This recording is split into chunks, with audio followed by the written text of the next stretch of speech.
आपको? क्वेश्चन कह रहा है कि क्या होंगे दो एंगल। अब दो एंगल क्यों? क्योंकि मैंने बताया था आपको 30 पर फेंकोगे चाहे 60 पर फेंकोगे सेम रेंज आएगी, इसलिए दो एंगल हो सकते हैं एक ही दूरी के लिए।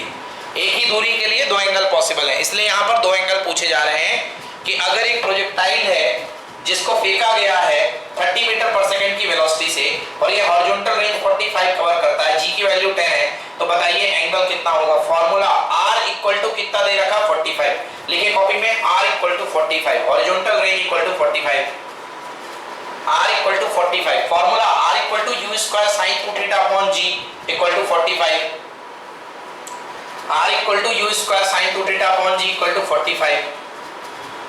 क्लियर? u की वैल्यू कितनी है 30, sin 2 थीटा को हाथ मत लगाना, कुछ नहीं लगाना उसको बिल्कुल। 30 square sin 2 theta upon g की value 10 equal to 45। Finally solve करोगे तो sin 2 थीटा इक्वल टू आएगा 1/2। इसके बाद ट्रिग्नोमेट्री शुरू हो गई आपकी। 2 थीटा इक्वल टू 1/2। समझ में आया? 2 थीटा इक्वल टू 1/2। बस यहां तक रुक जाओ, इसके बाद मैं काम करके बता रहा हूं। लिख लिया?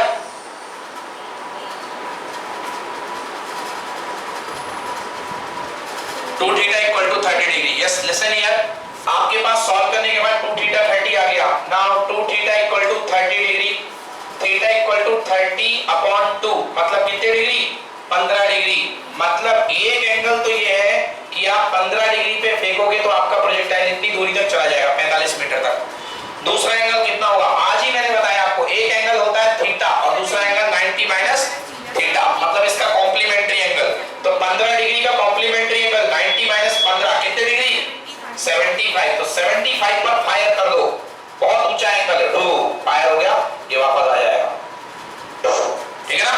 तो 75, two answers are 15 degree and 75 degree.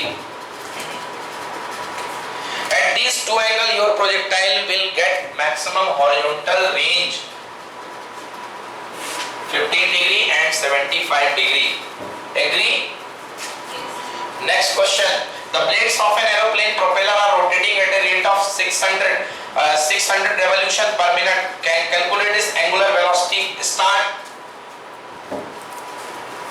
एक हेलीकॉप्टर की जो एरोप्लेन है उसके प्रोपेलर की जो ब्लेड्स हैं वो मूव कर रही हैं 600 रेवोल्यूशन पर मिनट, रोटेशन पर मिनट। बात एक ही है, आपको बताना है एंगुलर वेलोसिटी कितनी होगी। Angular velocity equal to angle upon time. हाँ चलो, कितने रोटेशन घूम रही है? 600। एक 600 रोटेशन एंगल में बदलो, एक रोटेशन में कितना एंगल होता है? 2 पाई। तो 600 इंटू 2 पाई अपॉन कितना पर मिनट? पर मिनट इतना रोटेशन कितने मिनट में घूम रही है? 60 मिनट में कि 1 मिनट में? 1 मिनट में। तो 1 मिनट में कितने सेकंड? 60 सेकंड। ऊपर वाली क्वांटिटी काय में बदल गई? रेडियन में बदल गई। तुरंत 2 पाई का मल्टीप्लाई कर दिया करो जहां भी आपको रोटेशन दिख जाए। रोटेशन को रेडियन में बदलने के लिए 2 पाई का मल्टीप्लाई। 5 चक्कर, एक चक्कर 2 पाई का। तो यस 60 से कितने बार? 10 टाइम्स 600। आंसर 20 पाई रेडियन पर second is the answer. 20 pi radian पर सेकेंड। 20 पाई की वैल्यू कितनी होती है? 3.14। 20 इंटू 3.14। ओके, मल्टीप्लाई करो 20 इंटू 3.14, 62.8 रेडियन पर second. Answer will be 62.8 radian per second. Yes, answer 20 pi तक लाके रोक दो, nothing, no need. Answer will be 20 pi radian per second is the angular velocity. समझ में आया? निशा clear, not clear? थक गए बच्चे। Now next, what is the uniform circular motion? Explain in terms of time period, frequency and angular velocity. Very simple. When a particle covers the equal distance in equal interval of time around a circular path is called uniform circular motion. What is time period? The time taken to complete one revolution is time period. What is frequency? The vibration, the rotation performed in 1 second is called frequency. Formula: omega, angular velocity equal to number of revolution per unit time, omega equal to 2 pi by t. Establish the relation omega equal to 2 pi by t, omega equal to 2 pi 1 is called nu, 2 pi nu. Yes or no? Clear हुआ? पढ़ा रखा है सब कुछ, है ना? तो ये डेफिनेशन एक बार देख लो फटाफट. When an object is moves in a circular path with a constant speed, the motion is called uniform circular motion. Time period, the time taken to complete one revolution, one rotation, one round, one cycle. बात एक ही है. And frequency, the total number of revolution performed in 1 second. Shaktimaan एक चक्कर में एक second में 50 बार घूमता है, तो उसकी frequency 50 hertz. Angular velocity, it is defined as the time rate of change of angular displacement. The rate of change of angular displacement is called angular velocity. Omega equal to displacement का change, displacement with respect to time. समझ गए? कोई दिक्कत? Change with respect to time. Clear ना? आदमी change हो जाता है टाइम के साथ, तो कहते हैं अरे क्या बात है, तुम्हारे भाव तो बहुत बढ़ गए. What is this? This is change with respect to time. ठीक है ना? Yes. Okay. A body of the mass m thrown the vertical velocity v at an angle 30 degree, 30 degree पे एक वेलोसिटी से एक बॉडी को फेंका गया, m मास की वेलोसिटी को horizontal, and another body b of the same mass thrown with velocity v at an angle 60 degree, एक को 60 डिग्री से फेंका गया हॉरिजॉन्टल. बताइए दोनों की हॉरिजॉन्टल रेंज और मैक्सिमम हाइट का रेशियो क्या होगा? पहले बताइए r30 अपॉन r60 कितना? 30 पर फेंकी गई रेंज और 60 पर फेंकी गई रेंज का रेशियो सेम, मतलब फिजिक्स में 1:1. सिंपल. हाँ है ना? है ना? बट हॉरिजॉन्टल रेंज तो सेम रहेगी, बट मैक्सिमम हाइट बदलेगी. 60 वाले की ज्यादा होगी और 30 वाले की कम होगी. Formula r equal to u square sine square theta upon कितना g. Find the ratio of the horizontal range and maximum height of A and B.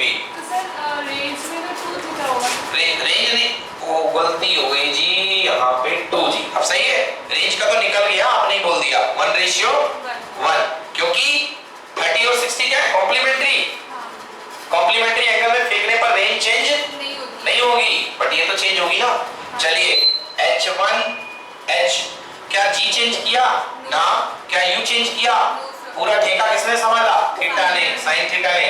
h proportional to sine square theta, h1 upon h2 equal to sine square theta 1 upon sine square theta 2. Anshika clear हो रहा है? Sine square theta 1 upon sine square theta 2. h1 upon h2 equal to पहला angle कितने degree? 30. Sine square 30. दूसरा angle कितने degree? Sine square 60. Yes. h1 h2 sine 30 की value 1/2 का square 1/4. Sign 30 का स्क्वायर 1/4. साइन 60 की स्क्वायर बोलो 3/4. रूट 3/2 का स्क्वायर 3/4. 4 से 4 कैंसिल. अरे ये तो वही क्वेश्चन आ गया यार जो पहले किया था अपन लोगों ने. क्या है 3 गुना? h1 upon h2 equal to 1:3. यहाँ आ गया h2, यहाँ आ गया क्या?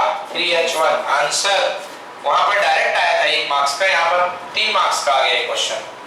Okay. Second height equal to 3 times of h1. Yes. Answer ratio is 1:3, क्योंकि पार्टिकल A का पार्टिकल B के साथ फेंका है. अगर आपने 3:1 लिख दिया तो मार्क्स बढ़ जाएंगे.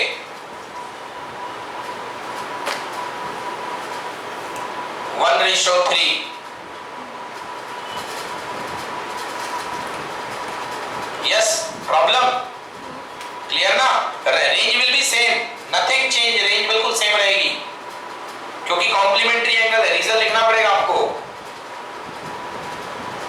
ये तो ज्यादा टेंशन हो तो फाइंड नहीं कर लेना, दोनों रेंज सेम आ जाएगी दोनों केस में. क्लियर? रेंज दोनों में फाइंड कर सेम आएगी. लेकिन फिर डायरेक्टली लिख नहीं सकते कॉम्प्लीमेंट. नहीं, उसमें फिर मत लिखना, 4 मार्क्स बड़ी बात होती है ना? तो उस समय आपको दोनों फाइंड करना पड़ेगा. क्लियर है ना? अपन तो चैप्टर काफी देर से पढ़ रहे हैं ना, तो अपन को पता हो गया.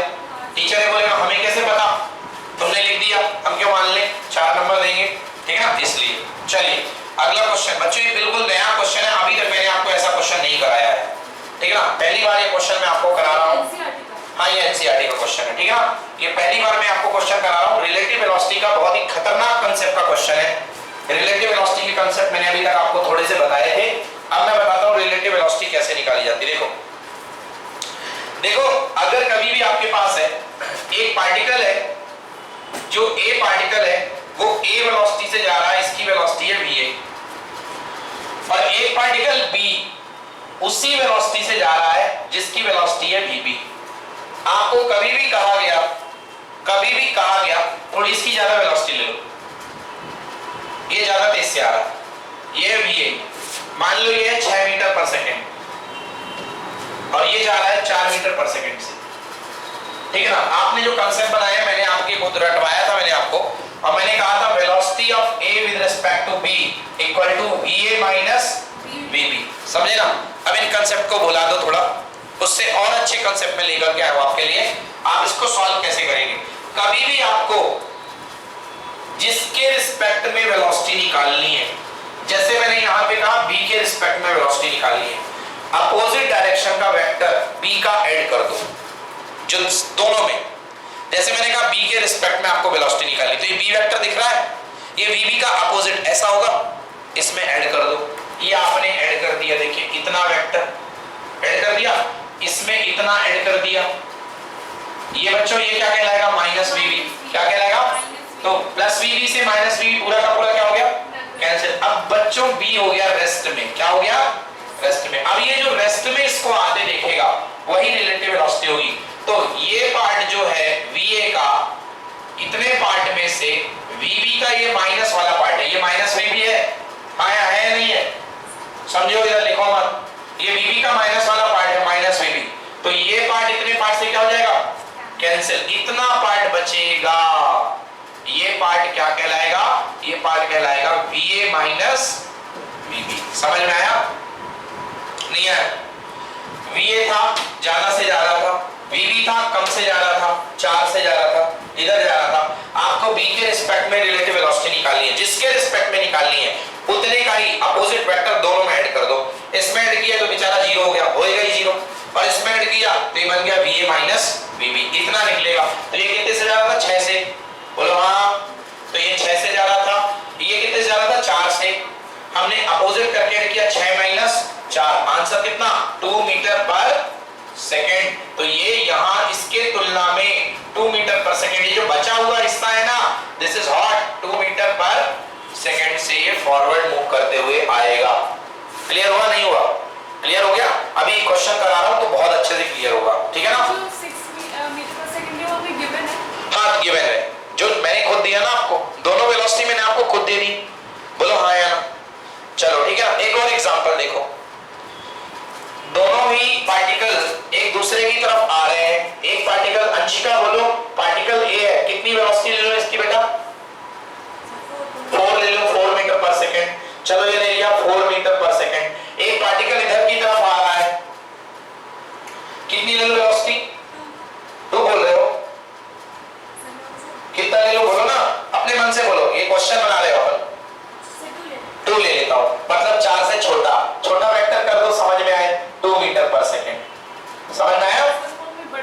हाँ क्या बड़ा करोगे तो देखो आपको बड़ा देगा तो बड़ा बनाना नहीं है, समझाने के लिए आपको, आपको कौन सा बोल देगा 16 मीटर, तो क्या आप 16 मीटर का वेक्टर बनाओगे, नहीं, एक आइडिया के लिए ऐसा है ना, एक आइडिया के लिए।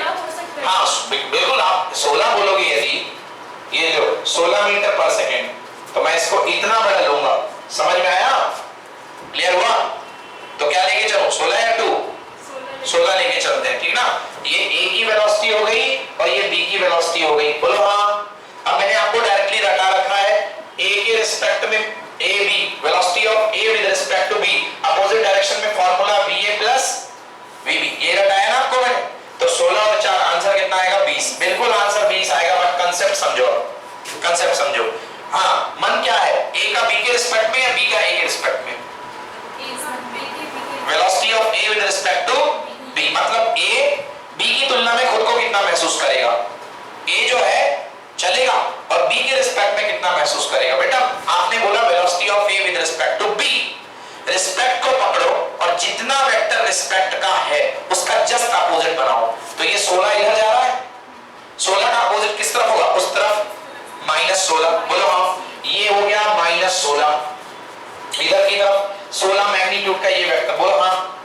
इधर की तरफ इसमें भी जोड़ो और इसमें भी जोड़ो, बोलो यस। इससे ये क्या हो गया, खत्म, जीरो हो गया। ये जीरो में हो गया, मतलब बी के रिस्पेक्ट में अब बी चल नहीं रहा है, बी अपने आप को बिल्कुल रेस्ट पे फील करेगा। बी अपने आप को किस पे फील करेगा, रेस्ट पे। उसके रिलेटिवली ये 16 4 सेम डायरेक्शन में, क्या अलग अलग, सेम 0 डिग्री एंगल, क्या हो जाएंगे, जुड़ जाएंगे। 16 और 4 आंसर कितना, 20 मीटर पर सेकेंड। समझ में आया, क्लियर हुआ।